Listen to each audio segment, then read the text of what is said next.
If one were to visit the Earth 500 million years ago, it would barely be recognizable. It would feel like a barren rock with water. You will find no animals or plants on the land anywhere, just dust, pebbles, and rock. Yet, this is in a special period for life on Earth. While on land you see nothing, in the water you'll find fish like creatures swimming. These are the first vertebrates on Earth. At this point in time, the Earth was already 4 billion years old, and life were present for almost 3.5 billion years. While the Cambrian was a long, long time ago, one can still wonder, why did it still take 4 billion years for complex life to evolve? And why did it evolve during the Cambrian era? Was it just a coincidence, or did some special combinations of circumstances happen? Well, one thing that certainly is not a coincidence is that all complex life evolved from the more complex eukaryotes. While the simpler prokaryotes can cluster together and send chemical signals to others in that cluster, they remain single-celled, with all their essential metabolism happening in that single cell. About 1.8 billion years ago, a single-celled organism captured another one, and rather than consuming it for parts or energy, they merged. The captured cell became the mitochondria. They are one of the defining parts of eukaryotes and are used for cellular respiration. In eukaryote cells, ATP is used as a source of energy. It's kind of a grease for the metabolism. When an enzyme adds a phosphate from ATP to an organic molecule, this molecule becomes much more reactive. To make more ATP, glucose is used. Ordinarily, one glucose molecule breaks down to lactic acid, and this produces two ATP molecules. But in the mitochondria, oxygen is used to break down glucose all the way to water and carbon dioxide. And then, up to 32 ATP molecules are produced per glucose molecule, a 16-fold increase in efficiency. Of course, this only works if oxygen is present, so that's the second requirement for this complex life to exist. For the first half of Earth's existence, for 2 billion years, the atmosphere consisted of nitrogen, carbon dioxide, and methane, and no oxygen, zero. Oxygen on Earth is produced by photosynthesis. 3.5 billion years ago, when the Earth was a billion years old, cyanobacteria started mass producing oxygen, but the iron-rich ocean prevented the oxygen from staying in the atmosphere for hundreds of millions of years. Instead, it reacted with the iron to form iron oxides and sunk to the bottom of the oceans, forming the banded iron formations. Eventually, all the oceanic iron was exhausted, and the oxygen removed the methane from the atmosphere. And now, oxygen was finally able to accumulate. Oxygen was still less than 1% of the atmosphere though, which is not enough for complex life. In addition, the removal of methane caused the greenhouse effect to weaken and the climate to become colder, causing an extreme ice age, maybe even a Snowball Earth event, where almost the entire planet was covered in snow and ice. Therefore, a third requirement was a suitable climate, and while life is quite adaptable, a planet-wide cooling event like this is obviously not very conducive to complex life.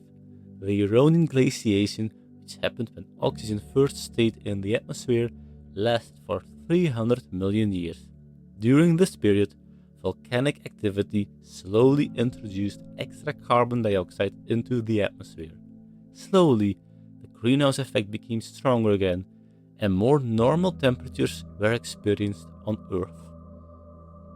Eventually, 1.8 billion years ago, when the first eukaryotic life appeared, the climate was warm and stable, and there was some oxygen, but this period was not known for its explosion of life.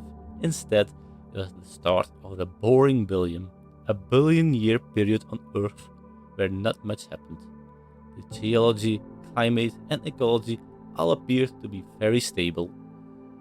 It must be that the then current amount of oxygen in the air just wasn't enough. It couldn't fuel complex life forms yet. During the boring billions, the oxygen levels remained less than 1%.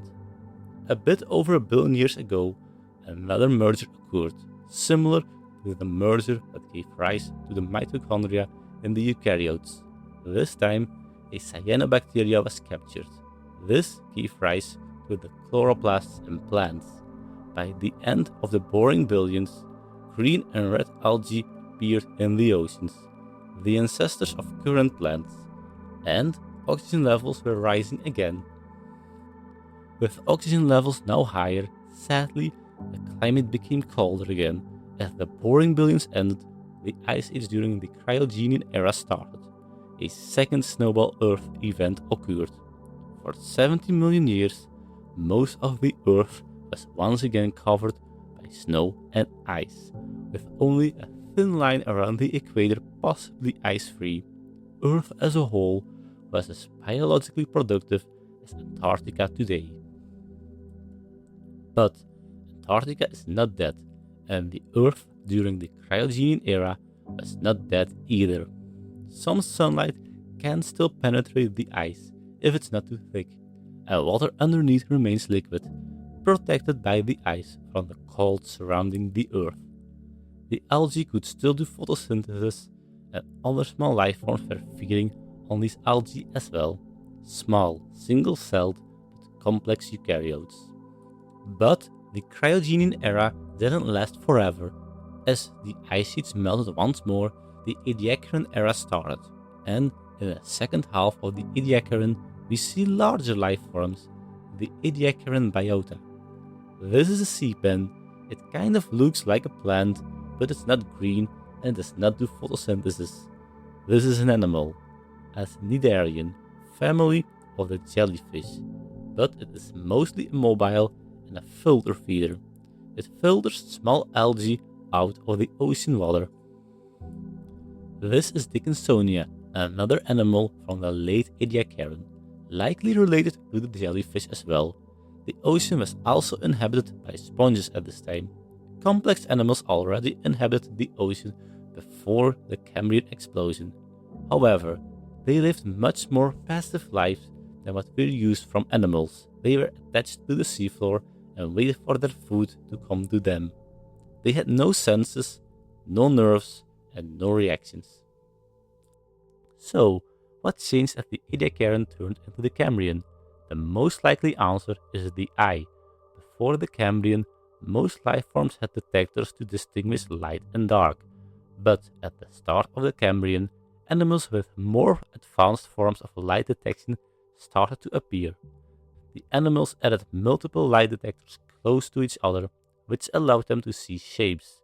This made them able to hunt with precision. Now, in the Cambrian, with a warm, stable climate and oxygen levels above 10%, active predation started. This caused enormous evolutionary pressure on all prey species, who, to survive, must be able to defend or flee. A mollusk fraction with shells appeared, in a bid to ward off predation. Cnidarians evolved stinging defenses. Mobile arthropods with a hard exoskeleton evaded predation, and vertebrates became more mobile. Ancient fish without jaws nor teeth ruled the ocean and swallowed whole everything that fit in their mouth. The missing piece for the Cambrian explosion appeared to be the evolutionary arms race with nature's finest invention, the eyes.